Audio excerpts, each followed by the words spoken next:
E aí, meus betas? Meus betas. E aí, meus betas? E aí, meus betas, tudo? E aí, meus betas, tudo? E aí, meus betas?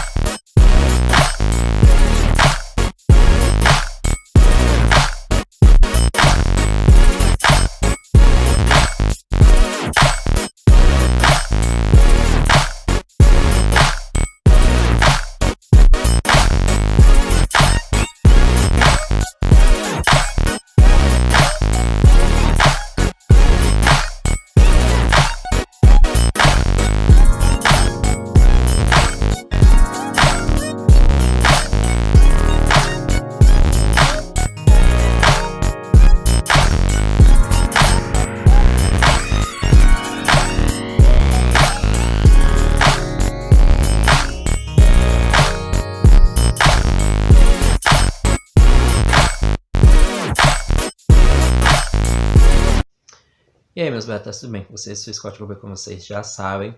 E hoje eu venho trazer o episódio 2 do Lendo Diários, onde eu trago os meus diários antigos, né? E tô lendo e ao mesmo tempo tô debatendo com vocês coisas que eu não compartilhei com ninguém, mas eu tô compartilhando com vocês agora porque eu senti essa necessidade. Porque parte dessas coisas que eu tô falando agora são coisas que complementam os vídeos que virão mais à frente. Então, eles vão servir de ganchos para vocês entenderem o que acontece, o que aconteceu e tudo mais, tá? Dia 11 de janeiro de 2013. Bom dia, o dia está ensolarado hoje e neste momento estou ouvindo a canção Solo por Amor, do grupo Camila, que está na abertura de uma das minhas novelas favoritas, Relaciones Peligrosas. É uma novela que eu descobri que tinha os episódios no YouTube, e eu comecei a assistir, mas eu nunca cheguei a terminar, não cheguei nem na metade dela, porque aí aconteceram várias coisas no meio do caminho, aí eu tive que parar. E aí todas as vezes que eu paro, falo, vou assistir, vou reiniciar, ou vou continuar da onde eu parei. Eu não lembro nem da onde eu parei, pra ser bem sério.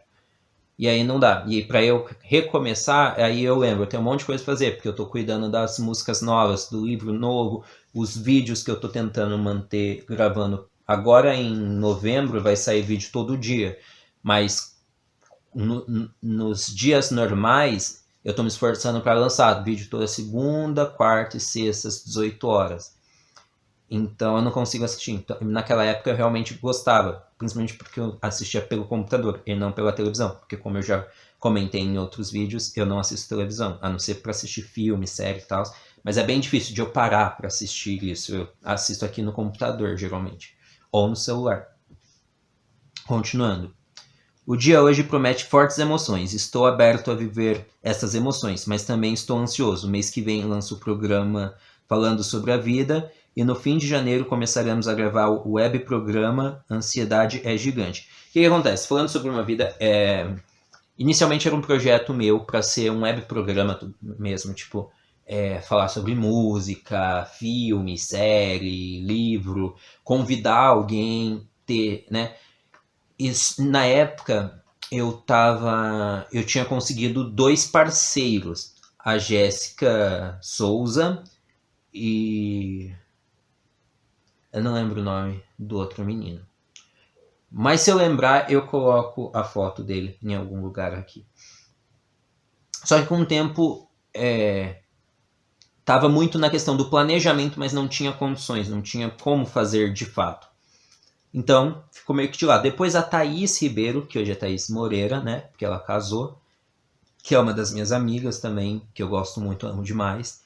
Tem até um editorial, 2 editoriais que a gente fez juntos. Se eu lembrar, eu coloco por aqui as fotos. Nós até chegamos a gravar parte do primeiro episódio. Só que esses vídeos foram perdidos. Então, o programa nunca chegou a ser lançado. E agora, em 2020... eu tava gravando uns vídeos de desabafo e aí eu virei e falei, vou usar isso falando sobre a vida. 2021 eu quero, se tudo der certo, fazer um roteiro melhor, tentar trazer o programa falando sobre a vida naquele módulo que eu idealizei lá no passado, né? porque eu idealizei sozinho, mas eu tive pessoas que compraram a ideia na época, nós só não tivemos condições de colocar isso para frente. Então agora eu tô lançando alguns vídeos falando sobre a vida, já falei sobre ansiedade, já falei sobre o direito das crianças de se sentirem amadas, de poder serem crianças, já falei sobre você se auto-sabotar. Então sempre que eu tenho um tempinho extra, eu penso e vem um tema, e é bem assim, eu vou conversando aqui, falando o que eu sinto, o que eu penso sobre aquele assunto, eu não vou pesquisar, não vou fazer nada, eu vou usar o que eu já tenho de conhecimento e vou conversar, né? Vou falar sobre a vida em si. Continuando.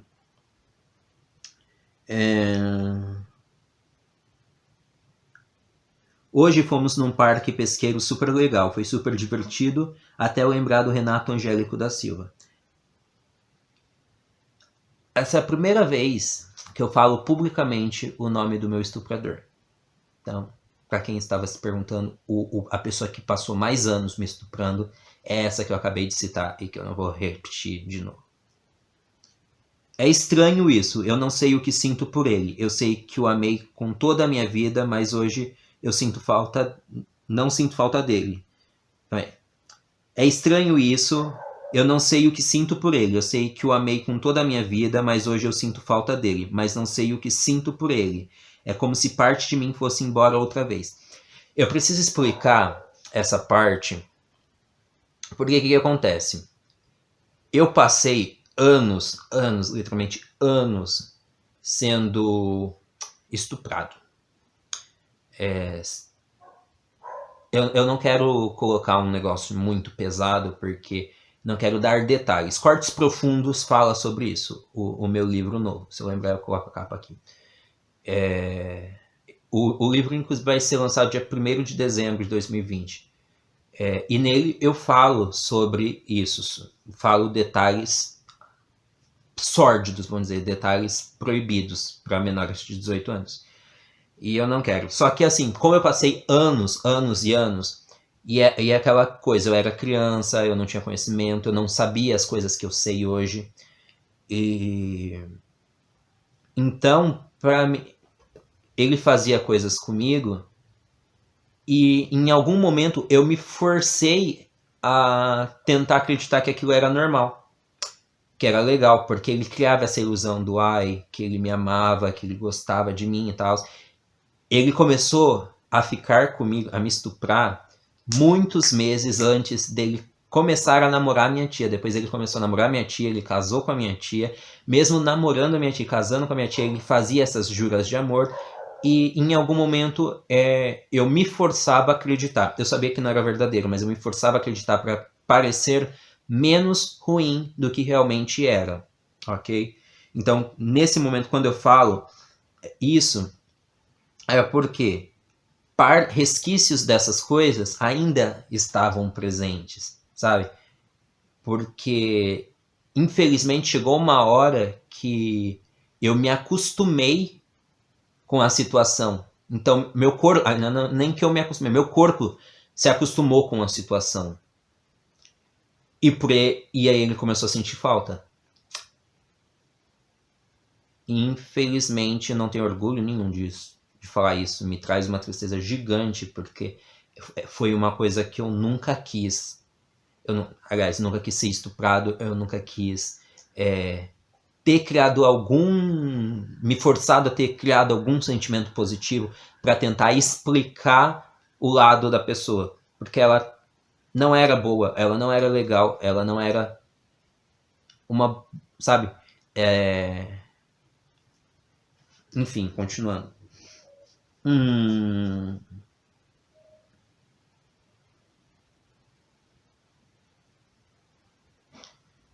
Inclusive, hoje me peguei imaginando se eu casasse com o Renato. Poder beijá-lo, isso é uma bosta, pois passei anos fazendo sexo com ele, obrigado, e agora sinto falta de tê-lo. Não é que eu sentia falta dele. É importante falar isso, que lá naquela época, como eu me acostumei com sempre ter a presença dele, tinha hora que eu sentia falta, por mais que eu fosse obrigado a ter relações sexuais com ele, chegou uma hora que eu tava lá, eu tinha me acostumado. E entenda essa coisa. Quando você entra na base de conformismo, quando você entra nessa coisa de se acostumar com uma coisa, você não quer mudar, você não quer fazer nada. Eu tinha um cara que, apesar de me fazer transar com ele, mesmo quando eu não queria, ele estava presente, sabe? Ele estava lá. Isso não explica nada, isso não passa a mão na cabeça dele, ele errou, entendeu? Só que durante muito tempo eu me culpei por ter deixado. Eu não tinha conhecimento, eu não tinha poder, eu não tinha voz para falar alguma coisa. Hoje eu tenho, entendeu? Inclusive foi uma das coisas que a gente estava fazendo com a minha psicóloga, que me trouxe vários efeitos colaterais, lembrar disso, porque eu me sentia culpado. Eu olho para trás, eu tenho raiva de mim porque eu deixei a criança lá, a criança que eu digo lá é o eu na versão criança, eu deixei ela passar por tudo aquilo. Eu sei que eu não podia fazer nada. Eu, Scott, de 27 anos, eu não posso fazer nada pro Scott de 7, 10 anos. Ele não tinha conhecimento, eu tenho. Hoje eu evito, eu tento passar minha experiência para que não aconteça com outras pessoas. Mas essa é a questão. Eu entrei no conformismo, entendeu? Eu já sabia que ele ia chegar, ia me abraçar, aí ele ia começar a provocar, aí ele ia fazer as coisas lá que não vem ao caso falar aqui porque é detalhe demais, entendeu? Mas é isso, para deixar bem explicado, que isso é até bom eu estar lendo para vocês, porque eu não revisito esses diários, eu estou me forçando a olhar esses diários para gravar, porque eles fazem parte da minha história e eu tô recomeçando a minha vida do zero, sabe?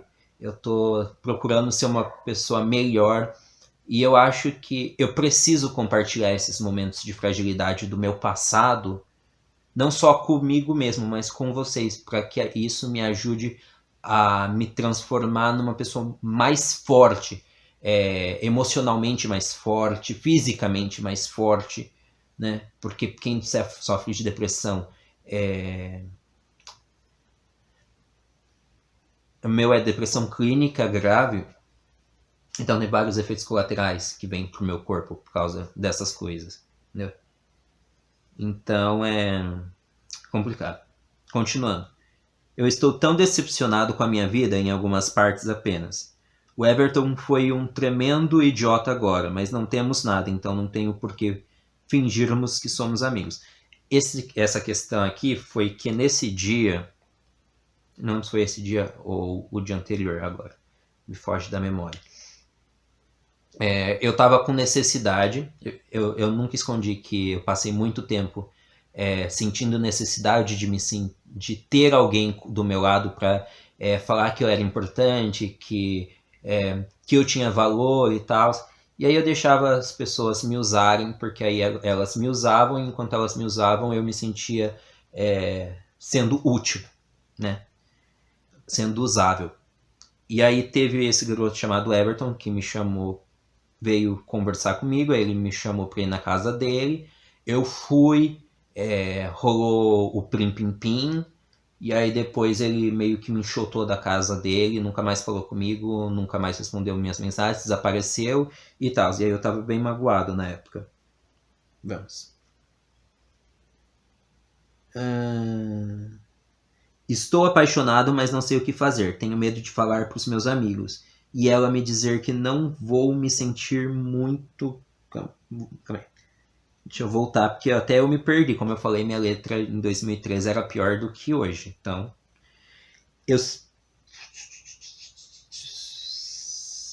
estou apaixonado, mas não sei o que fazer. Tenho medo de falar para os meus amigos e ela me dizer que não. É porque tem uma vírgula ali, mas eu não tinha visto a vírgula, cara. Vou me sentir muito mal, afinal de contas, eu só amei assim a Mariana França. Eu não falo do Renato porque nossa relação foi além de qualquer coisa e me dói lembrar que sinto falta de alguém que me fez tão mal.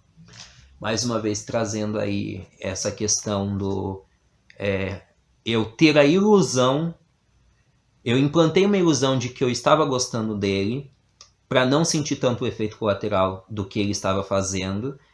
E depois, quando acabou, eu senti a falta dessa historinha que foi inventada. Como se nada de ruim tivesse acontecido e só aquilo. Eu tinha raiva, eu tinha tristeza por causa do que tinha acontecido, mas parte de mim ainda sentia a necessidade de ter alguém. Porra, eu passei anos beijando o cara, tendo relações com o cara, mesmo que fosse forçado, tendo relações com o cara, entendeu? É complicado, porque você cria uma ilusão e você entra ali no conformismo, entendeu? Continuando. Estou tão cansado, o dia foi emocionante, mas a vida não para. Só que eu vou dormir. A viagem me matou porque eu estava enjoado. Agora parece estar começando a normalizar. Então vou dormir um pouco para ver se as coisas conseguem mudar um pouco, pelo menos porque todas as coisas desse dia foram fortes emoções, sejam boas ou ruins. Incrível o que uma viagem faz com o ser humano. Estou cansado e enjoado até agora. Eu amo muito o musical The Wicked da Broadway. Aí você vê que é uma pessoa muito aleatória. Ela tá falando que ela tá falando do quanto ela tem raiva de ainda estar apaixonada pelo estuprador dela. E ela vai falar que ela tá enjoada por causa de uma viagem, que eu nem lembro qual viagem que era, né? E aí depois ela finaliza o dia falando que ela ama The Wicked, o musical. Vai entender, né? Mas enfim, gente, esse foi mais um episódio do Lendo Diários. Pra mim dói muito compartilhar isso com vocês, mas pra mim também me dói muito mais não compartilhar. Entendeu? Me dói muito porque eu tenho que lembrar dessas coisas, mas isso é necessário. Eu preciso me quebrar, me destruir para me reconstruir numa versão melhor. Então, eu fico extremamente feliz que vocês estejam fazendo parte desse processo de reconstrução para um Scott melhor, tá? Um beijo e a gente se vê em breve.